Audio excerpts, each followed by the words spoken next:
I have to drink water first.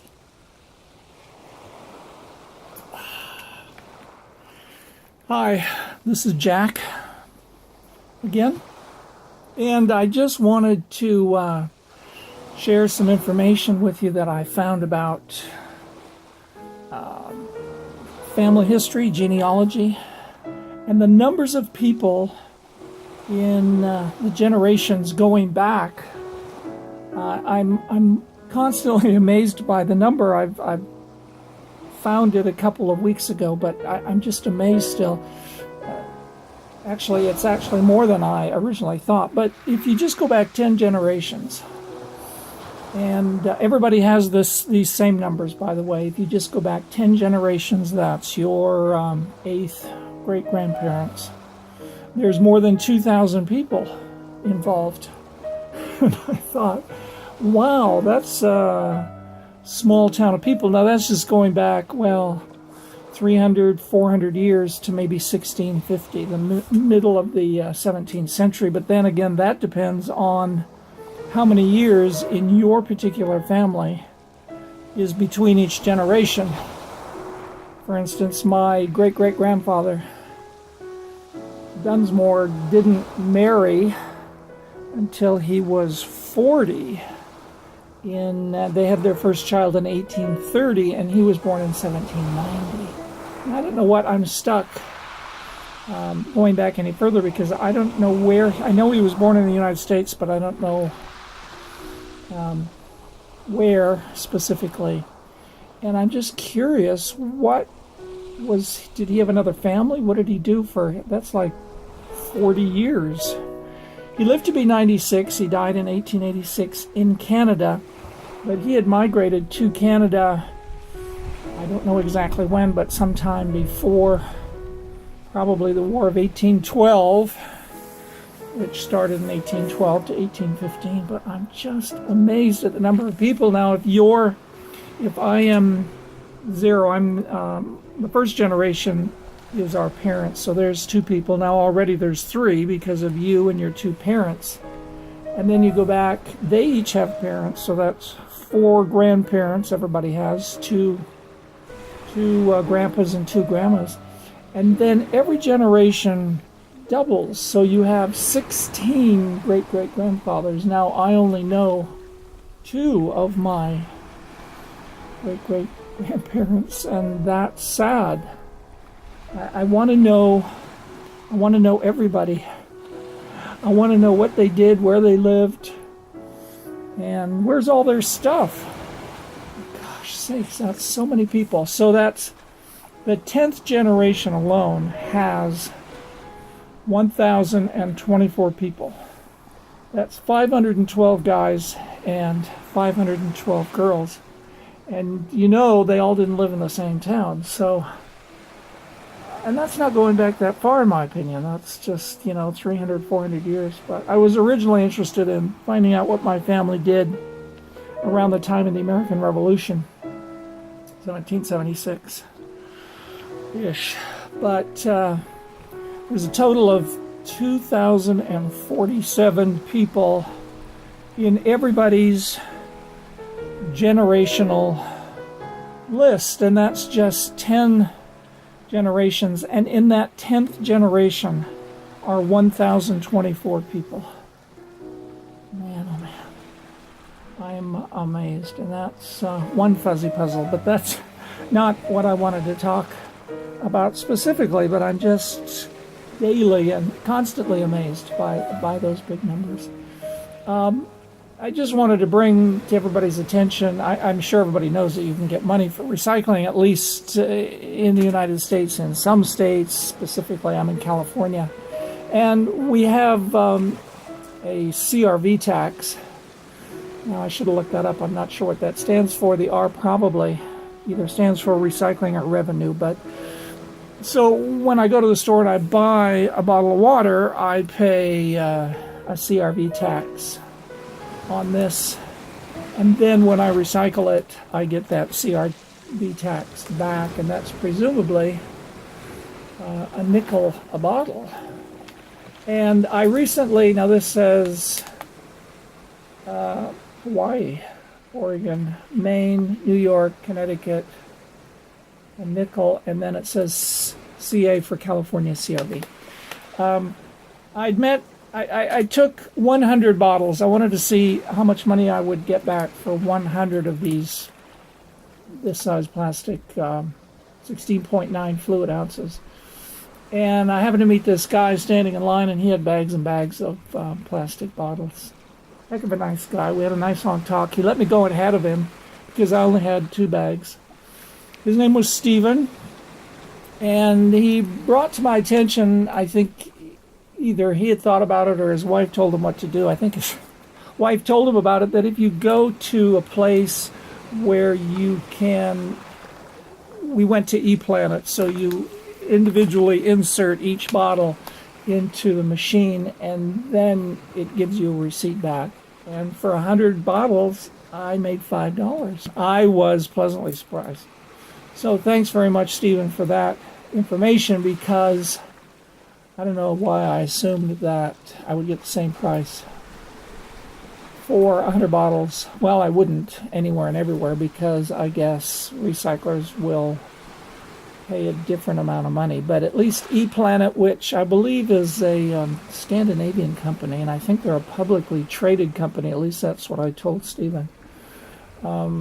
You can buy stock in it if you want to. But anyway, so I'm curious now if I count out another 100 bottles and I take them to somewhere else and just have them weighed, what they will give me in return. But I think the point I want to make for everybody is that if you measure and monitor the amount of recycling you do, and in effect you could hopefully make a lot of money. Now, it would take probably time if you don't have a place to keep all of your recyclables. I was telling Stephen that I wonder if I could make $50,000 from the little recycling I do. Now, that's a lot of bottles, a lot of aluminum cans, a lot of cardboard, newspaper, but it all adds up.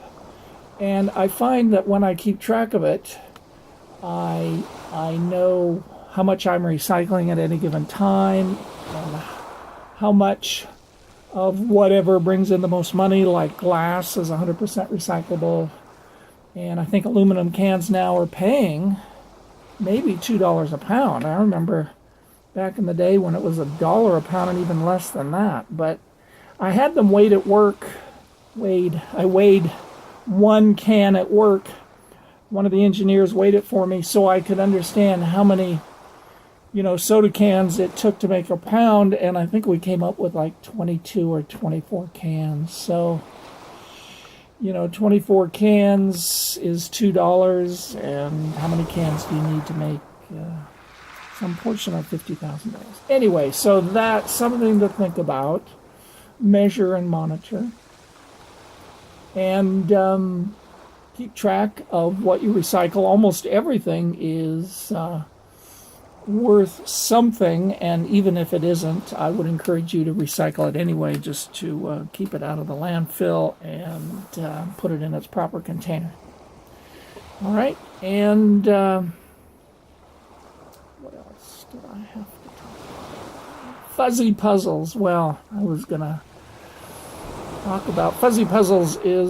Reminds me of is like story problems, math problems that nobody likes to think about, but if you have a particular goal in mind, you want to make some money, for some project, if you got enough people together and collected enough recycling, you could probably make some good amount of money that you weren't aware of before, because it just seems like an overwhelming task.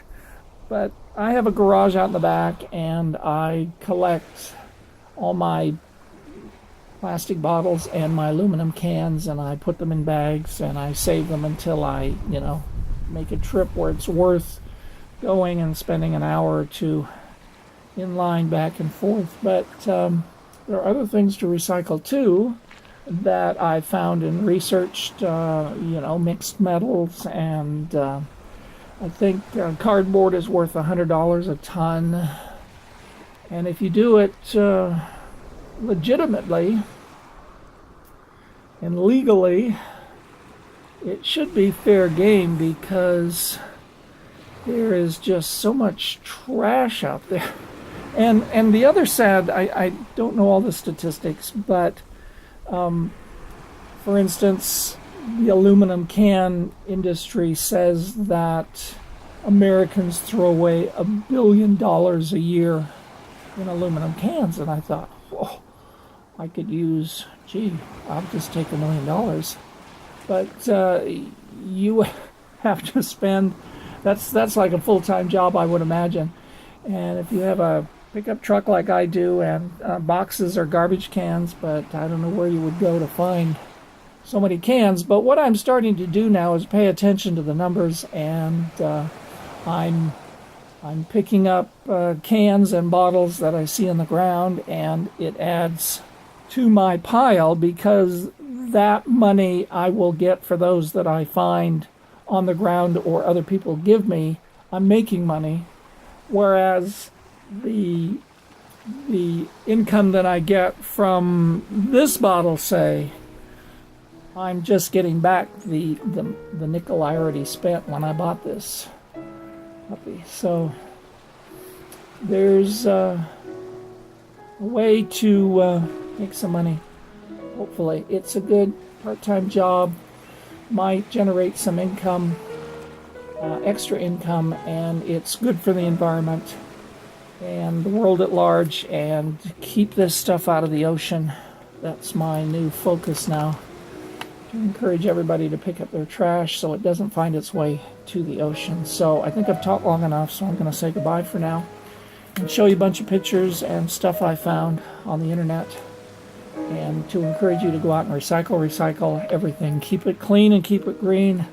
Thanks for listening. Thanks for watching my videos. And we'll do this again next time. And maybe next time I'll tell you how much money I made or didn't make. But if you have a goal and you keep track of what you're saving and turning in, recycling,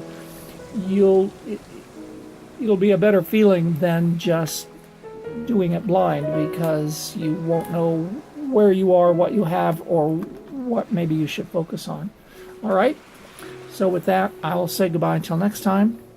Keep it clean and keep it green again, so you don't forget. Okay? Bye. Thanks. And one last thing I just wanted to say about our brothers and sisters and fellow citizens in Puerto Rico. A shout out to Puerto Rico, and I'm so sad about their situation. I wish there was something I could do other than to encourage everyone to help in any way you can, with donations of money, or I don't know, food and water, whatever they might need. I just thought I need to go there and help clean roads or something. But then I heard on the news advising people, please don't come here unless you're connected to some official agency, because we don't have the means to take care of everybody, and the lights are out and the internet's down. But I'm just so concerned with the complete total devastation of the planet. I just wish there was some way, and I indicated here in this video about coming up with a video game of sorts, but some kind of a plan of action that might be incorporated for the whole island at this time, since everything has to be built from scratch, it seems. You know, I mean, they could certainly use a desalination plant, and maybe fish farms, and maybe just, you know, agriculture over a high percentage of the island, and whatever. But there's got to be something that somebody can offer as a plan of action. It can't hurt if it's for the good of all concerned, and for the good of Puerto Rico. So keep thinking about it and come up with ideas of what to do. Somebody's going to come up with something. to help them, because it's just sad that it's been more than a week now and they're still waiting for all those shipping containers to make their way around the island. So until next time, keep it clean, keep it green. Please recycle everything. That's my title on top of some of these slides, and I don't mean to be disrespectful in any way, because there's a lot of trash after all these hurricanes, but we need to pick it up and collect it and recycle it and keep it out of the ocean. If not first and foremost, certainly second and third, and just get it out of the roads, and hopefully people will come by and remove it to a recycling location nearby. Okay, thanks. Enough for now. Talk to you later. Bye. See ya.